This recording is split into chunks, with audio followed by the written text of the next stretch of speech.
30 வயதில் அவன் மரணித்து விடுகிறான். 35 வயதில், 40 வயதில், சிறிய வயதுல இன்றைக்கு அதிகமான மௌத். அந்த பெண்ணுக்கு 2.5 வயது, 3 வயது ஒரு குழந்தையும் இருக்குது. அல்லாஹ் தஆலா ஒரு நோயை திடீரென்று அல்லாஹ் ஏற்படுத்துகிறான். 5 மாதம் 6 மாதம் கூட போகல, அல்லாஹ் அக்பர், அந்த பெண் மரணித்து விடுகிறாள். அந்த ஜனாசா கவலைக்குரிய ஜனாசாவாக இருந்தது. அந்த ஜனாசாவுக்கு முன்னால் 2.5 வயது 3 வயது குழந்தை அழுது கொண்டிருக்குது. தாய் ஜனாசாவாக இருக்கிற அன்பான தாய்மார்களே, எத்தனையோ மரணங்கள், எதிர்பார்க்கப்படாத மௌத்து நம் சமூகத்தில் ஏற்பட்டுக் கொண்டிருக்குது அன்பான தாய்மார்களே.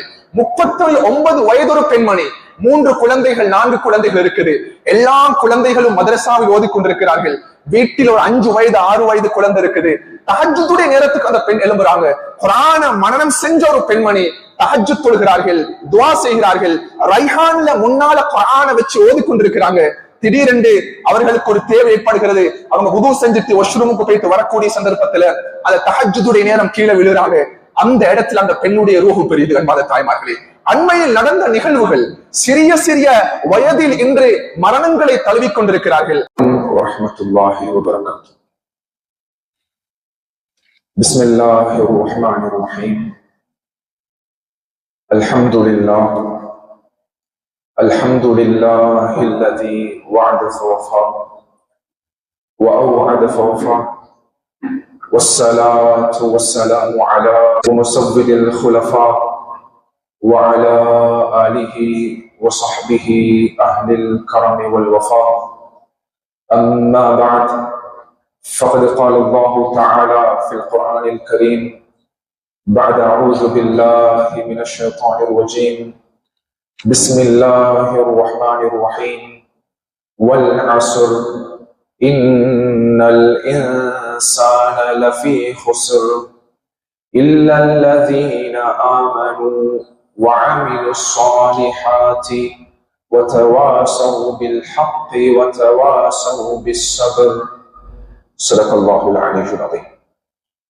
கண்ணியத்துக்குரிய கணவான்களே, சகோதரர்களே, தாய்மார்களே, வல்ல அல்லாஹ் ஜல்ல ஷானஹு வ தஆலா நம் அனைவர்களையும் அசருடைய தொழுகையை நிறைவேற்றிய பிற்பாடு ஈமானோடு தொடர்பான நல்ல விடயங்களை பேசுவதற்குரிய சந்தர்ப்பத்தை அல்லாஹ் தஆலா நம் அனைவர்களுக்கும் கொடுத்திருக்கிறான்.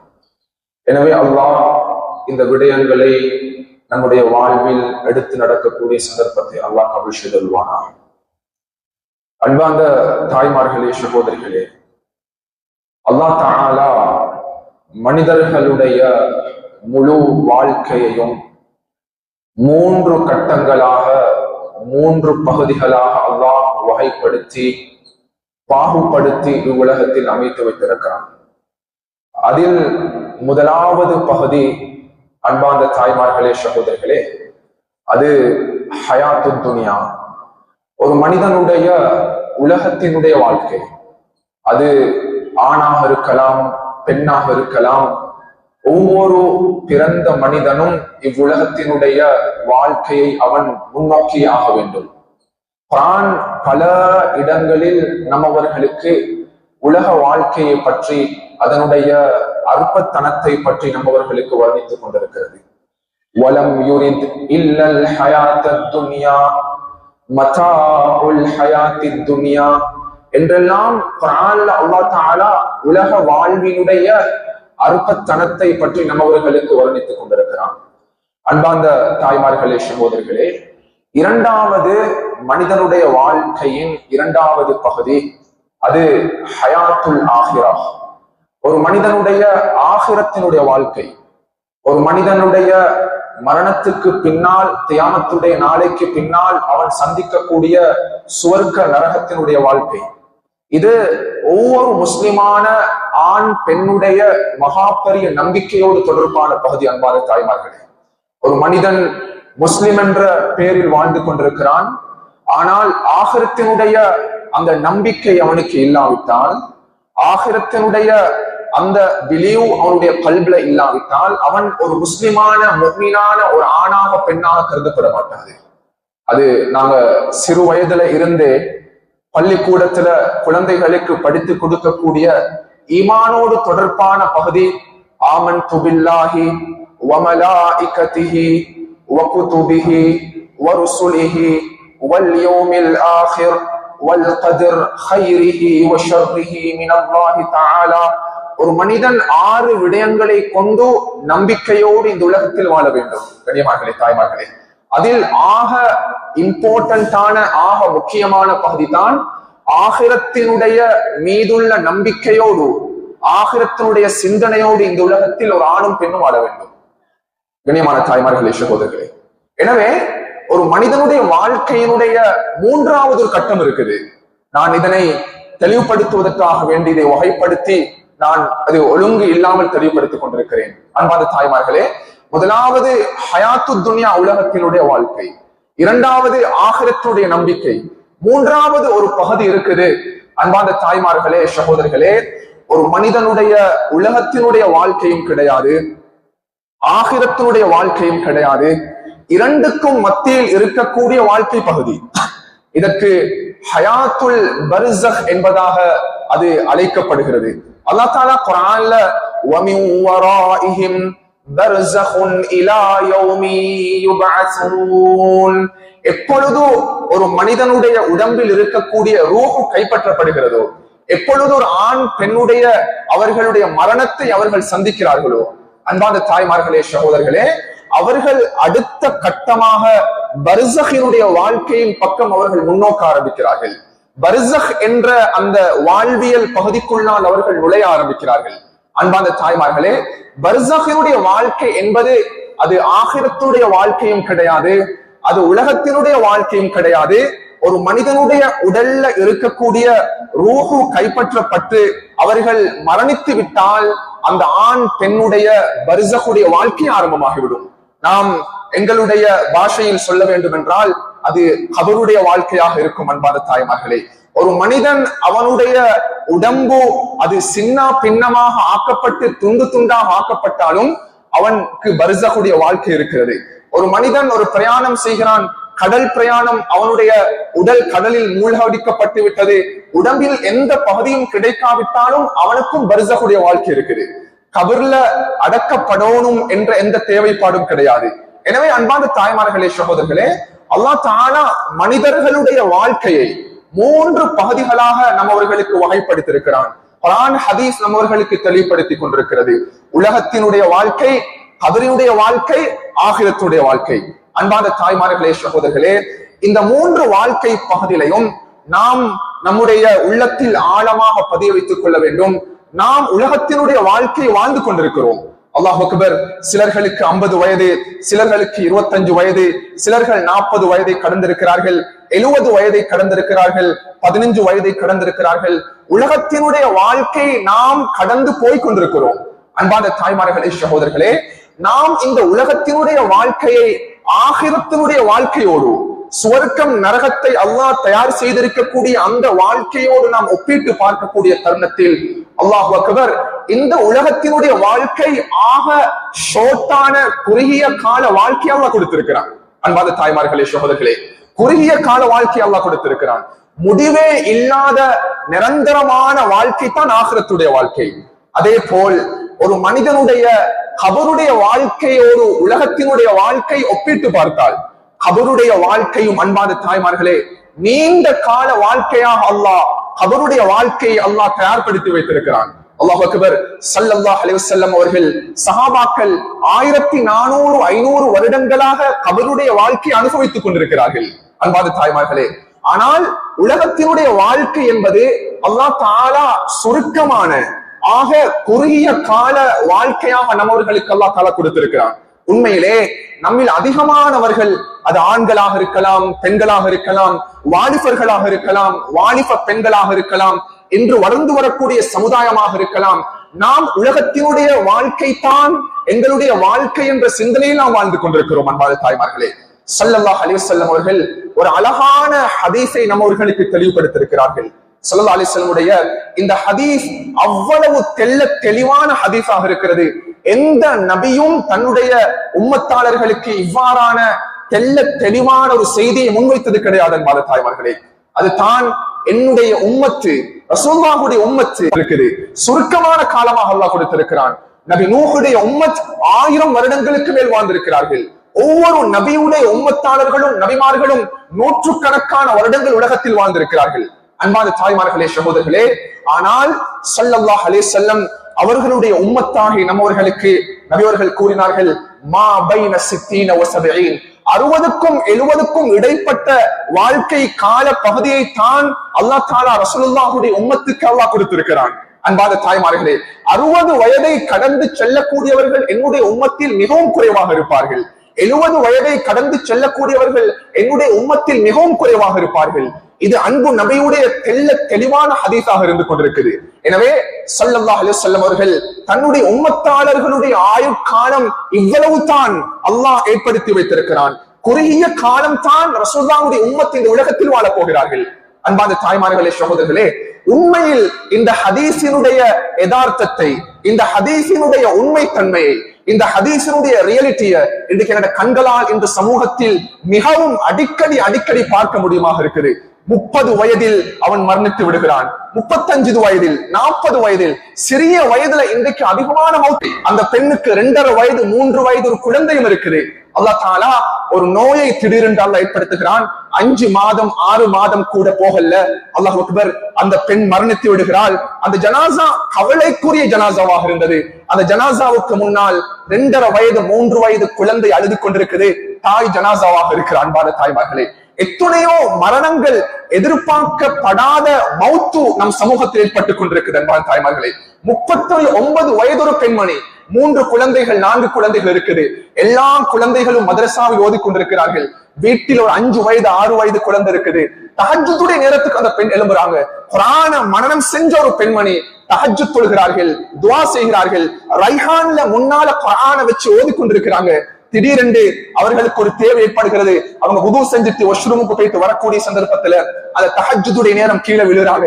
அந்த இடத்துல அந்த பெண்ணுடைய ரூஹு பெரியது. அன்பான தாய்மார்களே, அண்மையில் நடந்த நிகழ்வுகள், சிறிய வயதில் இன்று மரணங்களை தழுவிக் கொண்டிருக்கிறார்கள். ஆனால் மனிதர்கள் இன்று உலகத்தில் இந்த உலகத்தினுடைய காட்சிகளை பார்த்து, உலகத்தினுடைய ஆசா பாசங்களை பார்த்து ஆகிரத்துடைய வாழ்க்கையை மறந்து விட்டார்கள். அன்பான தாய்மார்களே, அவருடைய வாழ்க்கையை மறந்து நாம் வாழ்ந்து கொண்டிருக்கிறோம். அல்லாஹ் அக்பர், அடுத்த செகண்ட் அல்லாஹ் தஆலா எனக்கு மௌத்த தந்துட்டானண்டா, அடுத்த செகண்ட் அல்லாஹ் தஆலா என்னுடைய உடம்புல ஆரோக்கியத்தை இல்லாமக்கிட்டானண்டா, அடுத்த செகண்ட் அல்லாஹ் தஆலா நான் எதிர்பார்க்க முடியாத ஒரு நிகழ்வை என்னுடைய வாழ்க்கையில் அல்லாஹ் ஏற்படுத்தி விட்டான் என்றால், நான் கபருடைய வாழ்க்கையை சந்திக்க வேண்டும், நான் ஆகிரத்தை சந்திக்க வேண்டும், நான் அமலோடு, இபாதத்தோடு, ஈமானோடு இந்த உலகத்தில் வாழ்ந்து கொண்டிருக்கிறேனா? அன்பான தாய்மார்களே, சகோதரர்களே, உண்மையில் ஆச்சரியம் என்ன தெரியுமா? ஸல்லல்லாஹு அலைஹி வஸல்லம் அவர்களுக்கு அல்லாஹ் 63 வயதுல ரசூல் அவர்கள் மரணித்தார்கள். இதே 63 வயதுல தான் அன்பான தாய்மார்களே ரசூலுல்லாஹுடைய உச்ச நண்பரான அபூபக்கர் ரலியல்லாஹு அவர்கள் மரணிக்கிறார்கள். இதே 63 வயதுல தான் உமர் இப்னு கத்தாப் ரலியல்லாஹு அன்ஹு 4 குலஃபாக்கள்ல ஆக சிறந்த ஆட்சியை செய்தவர்கள், அவர்களுக்கும் 63 வயதுல மரணம் ஏற்படுகிறது. ரசூலுல்லாஹுடைய மருமகன் அலி ரலியல்லாஹு அவர்களுக்கும் 63 வயதுல மரணம் ஏற்படுகிறது. அன்பான தாய்மார்களே, ரசூலுல்லாஹுடைய உம்மத்தினுடைய ஆயுட்காலம் குறுகிய கால வாழ்க்கையாக அல்லாஹ் கொடுத்திருக்கிறான். ஒரு நாள் ஸல்லல்லாஹு அலைஹி வஸல்லம் அவர்கள் இரவு நேரம் தன்னுடைய அடிமையை எழுப்பாட்டினார்கள். தன்னுடைய அடிமையுடைய பெயர் அபூ முய்ஹிபா ரலியல்லாஹு தஆலா அவர்கள். இரவு நேரம் நடுநிசை இருக்கும். எங்கட பாஷையில சொல்லணும்டா இரவு 1 மணி 2 மணி இருக்கும். ரசூல் ஸல்லல்லாஹு அலைஹி வஸல்லம் அவர்கள் சலாம் கூறி தன்னுடைய அடிமையை எழுப்பாட்டினாங்க. அபூ முய்ஹிபா, எழுந்திருங்கள். அபுல் பக்கி என்பது கபரிஸ்தான். சஹாபாக்கள் அடக்கப்பட்டிருக்கக்கூடிய இந்த இடம் மதீனாவில் இருக்கிறது. ஸல்லல்லாஹு அலைஹி வஸல்லம் கூறினார்கள், ஜன்னத்துல் பக்கி கபரிஸ்தானத்துக்கு செல்ல வேண்டும், அல்லாஹ்வுடைய கட்டளை வந்திருக்குது. அந்த கபர்ல அடக்கப்பட்டிருக்கக்கூடிய சஹாபாக்களுக்கு நான் இஸ்திக்ஃபார் செய்ய வேண்டும். உமிர்து அன் அஸ்தக்ஃபிர லி அஹ்லில் பக்கி, நான் தனியாக போறதுக்கு எந்த விருப்பமும் இல்ல, என்னோடு நீங்களும் வர முடியுமா என்று கேட்டவுடன், அன்பான தாய்மார்களே, சகோதரர்களே, இரவு நேரம் யாரும் நாங்க கபரிஸ்தானத்துக்கு பக்கத்தால் இரவு நேரம் போக மாட்டோம். பெண்களுக்கு மக்பராவுக்குள்ளால் போறதுக்கு அனுமதியே கிடையாது. ஆண்கள் தான் ஜனாசாவை சுமந்து கொண்டு மக்பராவுக்குள்ளால் நுழைவார்கள், அடக்கம் செய்துவிட்டு திரும்பி வந்து விடுவார்கள். அன்பான தாய்மார்களே, இரவு நேரத்துல எந்த ஆணும் அவன் கபரிஸ்தானத்துக்குள்ளால் நுழைய மாட்டான். ஸல்லல்லாஹு அலைஹி வஸல்லம் அவர்கள் இரவு நேரம் மக்பராவுக்குள்ளால் நுழைகிறார்கள். கபரிஸ்தானத்துக்குள்ளால் நுழையும் பொழுது அல்லாஹ் அதற்குரிய ஆகிரத்துடைய சிந்தனையை ஏற்படுத்துவான். ரசூலுல்லாஹி ஸல்லல்லாஹு அலைஹி வஸல்லம் அவர்கள் அதற்குரிய வீட்டு நபியவர்கள் உள்ளே நுழைந்து விட்டார்கள். அன்பான தாய்மார்களே, சகோதரர்களே, ஒரு பக்கமாக அபூ முய்ஹப் ரலியல்லாஹு அவர்கள் நின்று கொண்டிருந்தார்கள். ரசூலுல்லாஹி ஸல்லல்லாஹு அலைஹி வஸல்லம் அவர்கள் அந்த கபிரிஸ்தானத்தில் அடக்கப்பட்டிருந்த சஹாபாக்களுக்காக வேண்டி இஸ்திக்ஃபார் செய்து கொண்டிருந்தார்கள். அன்பான தாய்மார்களே, சகோதரர்களே, இந்த தருணத்துல தான் திடீரென்று ஸல்லல்லாஹு அலைஹி வஸல்லம் அவர்கள் தன்னுடைய அடிமையை அழைக்க ஆரம்பித்தார்கள். யா அபா முய்ஹிபா, எங்க இருக்கிறீர்கள், வாருங்கள். ரசூலுல்லாஹ்வுடைய சத்தத்தை கேட்ட அபூ முய்ஹப் ரலியல்லாஹு தஆலா அவர்கள் விரைந்து வந்து ரசூலுல்லாஹ் அவர்களுக்கு முன்னால் நின்றாங்க. என்ன யா ரசூலுல்லாஹ் தேவை? ஸல்லல்லாஹு அலைஹி வஸல்லம் கூறினார்கள், அபூ முய்ஹிபா, அல்லாஹ் தஆலா எனக்கு இந்த உலகத்துல 2 விதமான தேர்வுகளை கொடுத்து விட்டான். 2 விதமான ஆப்ஷன்களை அல்லாஹ் கொடுத்திருக்கிறான். என்ன யா ரசூலுல்லாஹ்? முதலாவது ஸல்லல்லாஹு அலைஹி வஸல்லம் கூறினார்கள், இந்த உலகத்தினுடைய கடைசி முடிவு வரைக்கும், இந்த உலகத்தினுடைய அழிவு வரைக்கும், இந்த உலகத்தில் கடைசி பிறக்கக்கூடிய குழந்தை வரைக்கும் எனக்கு இந்த உலகத்துல வாழையிலும் எனக்கு மவுத் என்பது கிடையாது. அதற்கு பின்னால் எனக்கு சுவர்க்கம் இருக்குது. இரண்டாவது என்ன யா ரசூலுல்லாஹ்? என்னுடைய அஜல் நெருங்கிவிட்டது, என்னுடைய மவுத் நெருங்கிவிட்டது, என்னுடைய கால எல்லை நெருங்கிவிட்டது. ஒவ்வொரு மனிதனுக்கும் அல்லாஹ் இந்த உலகத்தில் கால எல்லையை கொடுத்திருக்கிறான். 30 வயது என்றால் 30 வயது, 50 வயது என்றால் 50 வயது, 70 வயது என்றால் 70 வயது, 80 வயது என்றால் 80 வயது. அன்பான தாய்மார்களே, அந்த கால எல்லையை அல்லாஹ் நிர்ணயித்த அந்த கால எல்லையை முன்னோக்கும் பொழுது அவனுக்கு ஒரு செகண்ட் முன்னாளாக்கப்பட மாட்டாது, ஒரு செகண்ட் பின்னாளாக்கப்பட மாட்டாது. நிச்சயமாக சத்தியமாக அவனுடைய ரூஹ் கைப்பற்றப்படும். எந்த விதமான விதிவிலக்கும் கிடையாது. ஸல்லல்லாஹு அலைஹி வஸல்லம் அவர்கள் கூறினார்கள், அல்லாஹ் தஆலா எனக்கு 2 விதமான ஆப்ஷனை தந்துட்டான், தேர்வை தந்துட்டான். இந்த உலகத்தில் கடைசி வரைக்கும் வாழ்றதுக்கு 2வதாக மௌத்தை சந்திப்பதற்குரிய தருணம் வந்துவிட்டது. அந்த சஹாபி கூறினாரு, யா ரசூலல்லாஹ், இந்த உலகத்தில் இறுதி வரைக்கும் நீங்கள் வாழ வேண்டும், இந்த உலகத்தினுடைய இறுதி கட்டத்தை நீங்கள் அடைய வேண்டும். யா ரசூலல்லாஹ், உங்களுக்கு மரணம் என்பது நீங்கள் மரணத்தை சந்திக்க கூடாது என்று கூறிய பிற்பாடு அன்பான தாய்மார்களே, சகோதரர்களே, ஸல்லல்லாஹு அலைஹி வஸல்லம் கூறினார்கள், அபூ முய்ஹிபா, நான் என்னுடைய கடைசி கட்டத்தை அடைஞ்சிட்டேன், நான் என்னுடைய மௌத்தினுடைய முடிவை நான் கொடுத்து விட்டேன். நான் இந்த உலகத்தில் மரணத்தை தழுவக்கூடிய சந்தர்ப்பம் எனக்கு வந்துவிட்டது. இந்த உலகத்தினுடைய நீண்ட கால வாழ்க்கை எனக்கு தேவை கிடையாது. நான் மௌத்துக்குரிய முடிவை அல்லாஹ்விடத்தில் கொடுத்து விட்டேன். அன்பான தாய்மார்களே, சகோதரர்களே, ஸல்லல்லாஹு அலைஹி வஸல்லம் அவர்கள் 63 வயது 4 தினங்கள்ல இந்த உலகத்தை விட்டு ரசூலுல்லாஹ் அவர்கள் பிரிந்தார்கள். அன்பான தாய்மார்களே, நாங்க அழகான வாகனங்களை வச்சு ஓடுறோம், அழகான ஆடைகளை அணிந்து கொள்கிறோம், அழகான வீடு வாசல்களை கட்டுகிறோம். அது ஷரியத்துடைய பார்வையில், அது தீனுடைய இஸ்லாத்தினுடைய பார்வையில் எந்த விதமான தவறும் கிடையாது. ஆனால் நாம் ஆகிரத்தை மறந்து வாழ்ந்து கொண்டிருக்கிறோம், அவருடைய வாழ்க்கையை நாம் மறந்து வாழ்ந்து கொண்டிருக்கிறோம், அடுத்த மரணத்தை மறந்து வாழ்ந்து கொண்டிருக்கிறோம்.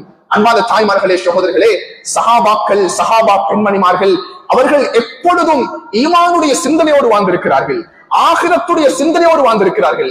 அன்பான தாய்மார்களே, சகோதரர்களே, எங்களுக்கு தெரியும் அல்லாஹ் தஆலா ஸல்லல்லாஹு அலைஹி வஸல்லம் அவர்களுக்கு 7 குழந்தைகளை கொடுத்தான். அதில் 3 ஆண் குழந்தைகள், 4 ரசூலுல்லாஹுடைய பெண் குழந்தைகள்.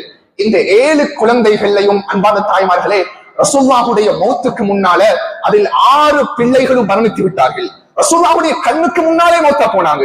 ஆண் குழந்தைகளும் மரணித்தார்கள், பெண் குழந்தைகளும் மரணித்தார்கள். ஃபாத்திமா ரலியல்லாஹு தஆலா அவர்கள் மாத்திரம் தான் இந்த உலகத்தில் ரசூலுல்லாஹுடைய ரலியல்லாஹு தஆலா பக்கத்துல வந்தாங்க. வந்த பிற்பாடு ஃபாத்திமாவுடைய காதுக்குள்ளால் ஃபஸாரஹா பிஷைஇன், ஏதோ ஒரு விடயத்தை பேசினார்கள். ஃபாத்திமா ரலியல்லாஹு அவர்கள் தேம்பி தேம்பி அழ ஆரம்பித்தார்கள். மறுபடியும் அழைத்து இன்னும் ஒரு விடயத்தை ரகசியமாக கூறினார்கள். ஃபாத்திமா ரலியல்லாஹு தஆலா அவர்கள் சிரிக்க ஆரம்பித்தார்கள். அன்பான தாய்மார்களே, சகோதரர்களே, இந்த தருணத்துல தூரத்துல இருந்து ரசூலுல்லாஹுடைய அன்புக்குரிய மனைவிமார்களில் ஒருவரான ஆயிஷா ரலியல்லாஹு தஆலா அவர்கள் அவதானித்துக் கொண்டே இருந்தார்கள். ஃபாத்திமா ரலியல்லாஹு ஏன் ஆரம்பத்தில் அழுதாங்க, ஏன் மறுபடியும் சிரித்தார்கள்?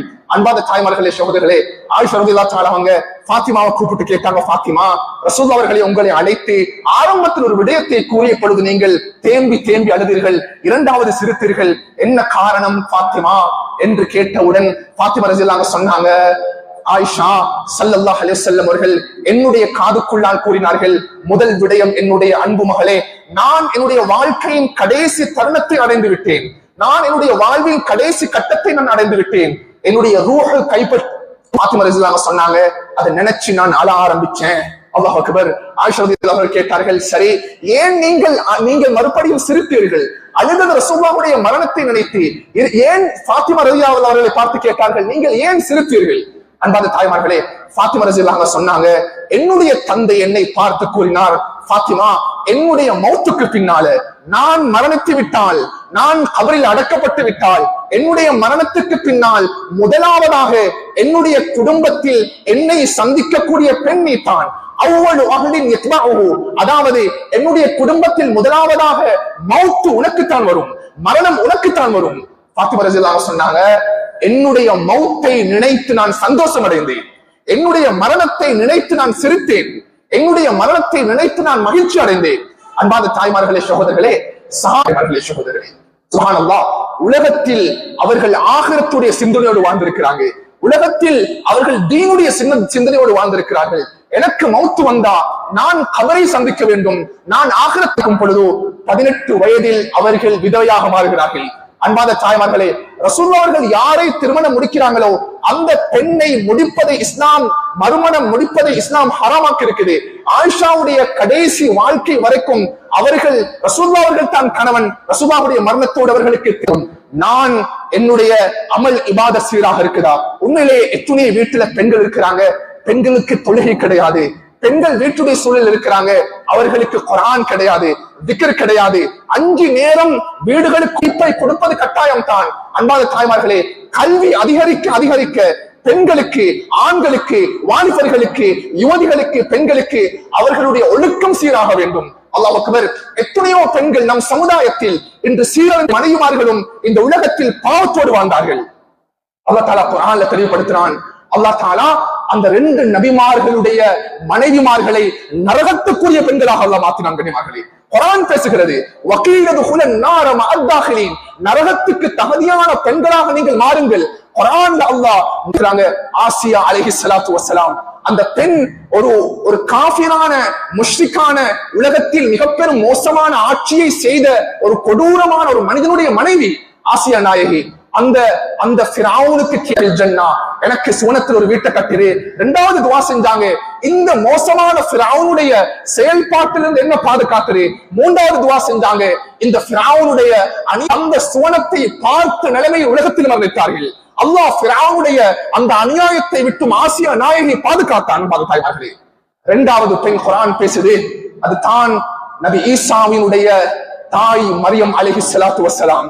அன்பாத தாய்மார்களே, சகோதரர்களே, உலகத்தில் ஒரு பெண் அவள் மானத்தை பாதுகாத்துக் கொள்ளக்கூடிய அந்த ஈமான் அவர்களிடத்தில் கிடையாது. அன்பாத தாய்மார்களே, மரியம் அலைஹிஸ்ஸலாம் அவர்கள் உலகத்தில் தன்னுடைய மானத்தை பாதுகாத்தார்கள். அல்லாஹ் தஆலா ஆண் துணை இல்லாமல் அல்லாஹ் இந்த உலகத்தினுடைய ஆயுட்காலத்தை எங்கட மௌத் அல்லாஹ் எப்படி தயார்படுத்தி வச்சிருக்கான்னு எங்களுக்கு தெரியாது.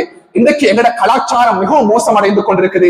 நாங்க ஹிஜாபுடைய வாழ்க்கை என்பது எங்கட பெண்கள்கிட்ட இருந்து அதை காணாமல் போகக்கூடிய காலமாக மாறிக்கொண்டிருக்குது. அன்பால முன்னால அலங்காரமான ஆடைகளை அணிந்து கொண்டு திருமண வீடுகளையும் பங்கன்களையும் அதிகமான நிகழ்வுகளையும் கலந்து கொள்கிறார்கள். ஹிஜாபுடைய வாழ்க்கையை இல்லாத ஒரு சூழல் நம் சமூகத்தில் உருவாகி கொண்டிருக்குது. ஸல்லல்லாஹு அலைஹி வஸல்லம் கூறினார்கள், அன்பாத தாய்மார்களே, சகோதரர்களே, நாம் இந்த சமூகத்தில் அதிகமான பெண்களுக்கு கிடையாது. இதனால தான் குடும்பங்களுக்கு மத்தியில பிரச்சனை, இதனால பெண்களுக்கு மத்தியில, கணவனுக்கு மத்தியில பிரச்சனை. அந்த மனைவியும் கணவனும் பேசி எவ்வளவு காலம் வீட்டில் பல வருடங்களாக அவர்கள் வாழ்ந்து கொண்டிருக்கிறார்கள்.